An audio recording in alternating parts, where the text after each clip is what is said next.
আস্তে আস্তে আস্তে। আরে তোদের পা কথা বলে। আয় মানো মানো মানো মানো মানো মানো পারে চা এরে সরে আসো।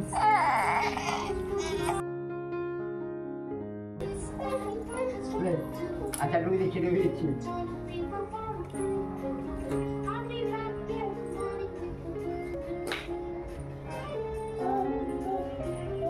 না পাপা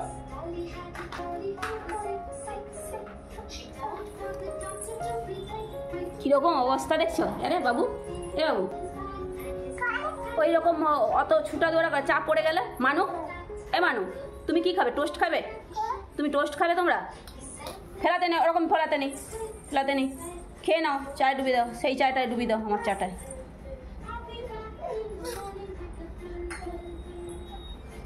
ডুবি দিচ্ছি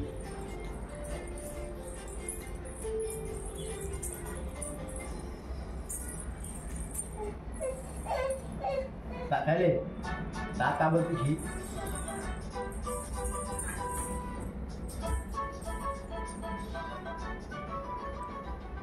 মানে তুমি খাচ্ছ তুমি? দেখে এদিকে দেখো, খাওনি তুমি? এদিকে তুমি স্মাইল দাও তো একটুখানি।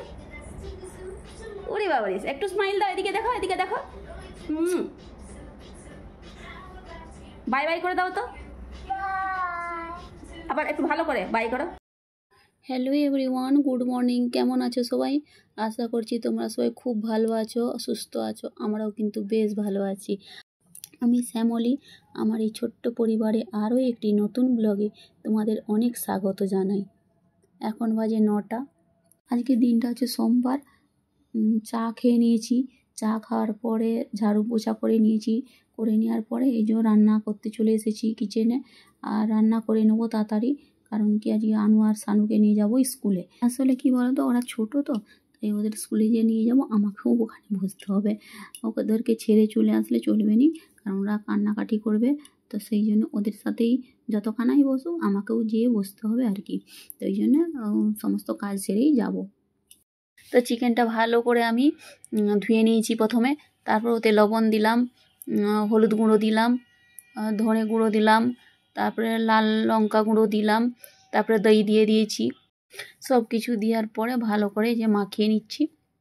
ভালো করে মাখিয়ে নেওয়ার পরে আমি রসুন কুচি করে রেখেছিলাম, তো ছোটো ছোটো করে, তো ওগুলো দিয়ে দিলাম। তারপরে একটা গোটা পেঁয়াজ, কাঁচা পেঁয়াজ, ওটা কুচিয়ে রেখেছিলাম, তো সেটাও দিয়ে ভালো করে মাখিয়ে নিলাম।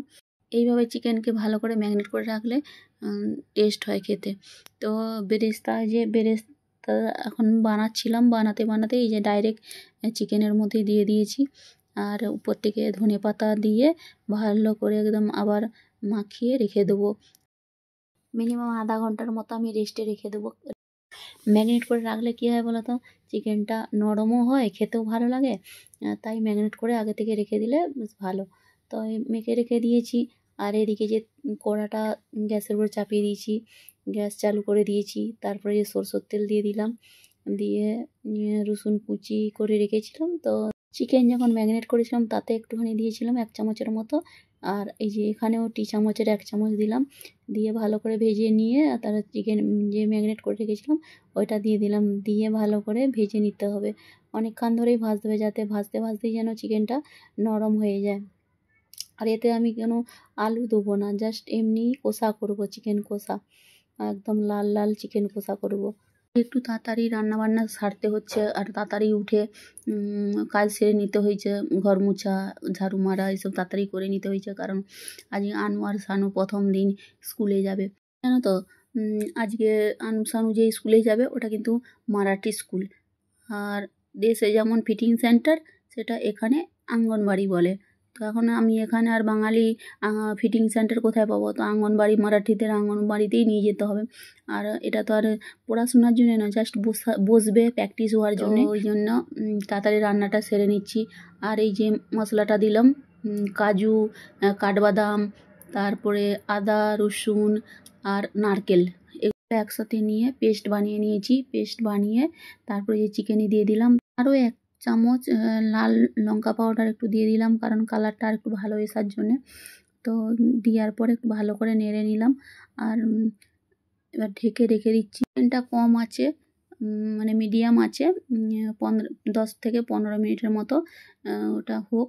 এদিকে অনেক বাসন পড়ে গেছে, তো বাসনগুলো আমি ধুয়ে নিচ্ছি, কারণ ওদেরকে স্কুল নিয়ে যাব, তো তার আগে সমস্ত এই কাজগুলো না সেরে রাখলে এসে অনেক লোড পড়ে যাবে, কারণ কি আবার এসে খাওয়া দাওয়া করবো, তার বাসন হয়ে যাবে। এই জন্য এই বাসনগুলো আগে ধুয়ে রেখে গেলে অনেকটা কাজ কমে যাবে, সেই জন্য বাসনগুলো তাড়াতাড়ি করে ধুয়ে নিচ্ছি। কারণ প্রথম দিন স্কুলে যাবে, ওখানে তো আমাকেই বসে থাকতে হবে, কারণ ওরা কান্নাকাটি যদি করে।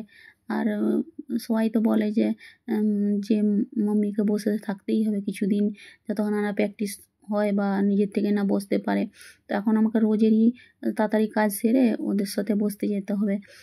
তো 1 ঘন্টাই হোক আর 1.5 ঘন্টাই হোক, তো ওদের সাথেই থাকতে হবে। তারপরে এসার পরেই তো আবার ঘরে এসার পরে আমাদের খাওয়া দাওয়া, ওদেরকে খাওয়া দাওয়া করতে করতেই মিনিমাম 3টে-4টা তো বেজেই যাবে।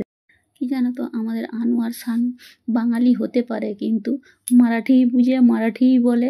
আমরা যদি বাংলায় ওদেরকে কিছু জিজ্ঞেস করি বা কোনো কিছু বলি, তো ওরা মারাঠিতেই দুজনেই উত্তর দেয়, বা যতটাই বলতে পারে মারাঠিতেই বলে। কি বলো তো, আমাদের আশেপাশে সবাই মহারাষ্ট্রিয়ান, তো মারাঠিতেই কথা বলে, তো ওরাও সেইভাবেই শিখে গেছে। বা আমিও ওদের সঙ্গে বেশিরভাগই মারাঠিতেই কথা বলি, কারণ যেখানে থাকবে সেখানে সেখানের মতোই ভাষা কথা বললে কিনা ভালো। তো সেই জন্যে মারাঠিতেই আমিও কথা বলি ওদের সঙ্গে, তো এটা শিখে গেছে ওরা, তো কোনো অসুবিধা হয়নি স্কুলে গেলে। স্কুলে যাচ্ছ? স্কুলে যাচ্ছ? কোথায় যাচ্ছ তোমরা জানো? হ্যাঁ, স্কুল যাচ্ছ তো। এখানে দাঁড়াও, এখানে এখানে দাদার কাছে দাঁড়াও। চল।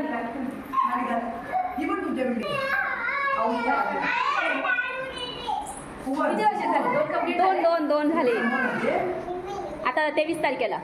हो बाबू जा, हे बघ टीचर आहे, टीचर. चला फोटो काढायचा आपण, फोटो. चला जावा, जा जा जा जा, बस. हे बघ तिकडे बस.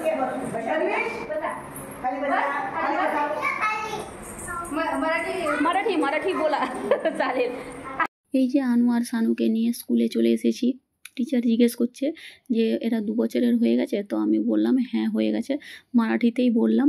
আনুকে আর শানুকে টিচার বসাতে চাচ্ছিল, কিন্তু বসতে চায়নি। তারপর আমাকে টিচার জিজ্ঞেস করলো যে এরা মারাঠি বুঝতে পারে, তো আমি বললাম যে হ্যাঁ বুঝতেও পারে, বলতেও পারে, একটু আধটু যেটা বলে সেটা মারাঠিতেই বলে, তো কোনো অসুবিধা হবে। তারপর টিচার একটু পোয়েম একটু বললো, সেটা বসে বসে দেখলো, আর এই যে খেলাধুলা একটু করলো, ব্যাস হয়ে গেল স্কুল। আর বাড়িতে চলে এসেছি, এসে এই যে খাওয়া দাওয়া করবো। আর আনু আর শানুকে দুজনকেই খাইয়ে দিয়েছি, খাইয়ে দাইয়ে ঘুমিয়ে গেছে ওরা। তারপর আমরাও খেয়ে নিলাম। খেয়ে দিয়ে আগের দিনে যে আমি হলদি কুমকুতে গিয়েছিলাম পাশের বাড়িতে, 3টে বাড়িতে গিয়েছিলাম, তো 3 জনদের 3 রকমের গিফট হয়েছে। আর হলদি কুমকুতে ওনারা গিফট দেন। তো এই যে প্রদীপ একটা ছোট্ট, কি সুন্দর, এত সুন্দর, এত ভালো লাগছে। আর এই ঘটিটাও এত সুন্দর লাগছে, মানে তোমরা দেখে বলবে কেমন হয়েছে। আর এই যে একটা আয়না, এটাও খুব সুন্দর, ছোট রূপে যেখানে সেখানে নিয়ে যেতে পারা যাবে আর কি। তো এই যে দেখো, আর এগুলো 3টে যে গিফট মিলছে, খুব ভালো গিফট। কার না ভালো লাগে বলো, সে যতই যার পয়সা থাকুক, কিন্তু একটু ছোটও যদি একটা গিফট কেউ যদি দেয়, তাতেই খুব আনন্দ লাগে, তাই না? তারপর দেখো এই যে 4টা শাড়ি, এই শাড়িগুলো আমি আমার জন্য নিয়েছি। তো আমার তো খুবই ভালো লাগছে এই কালারগুলো। তোমাদের কেমন লাগছে দেখে তোমরা কমেন্ট করে জানিও। আর এই হলদি কুমকুর যে গিফটগুলো পেয়েছি, ওগুলো কেমন হয়েছে তা তোমরা কমেন্ট করে জানাবে কেমন। চলো ভিডিওটা তাহলে আজকে এখানেই শেষ করছি। সবাই ভালো থেকো, সুস্থ থেকো, সাবধানে থাকো। ব্লগটা কেমন লাগলো কমেন্ট করে জানাবে, ভালো লাগলে একটা লাইক করে দেবে। Thank you.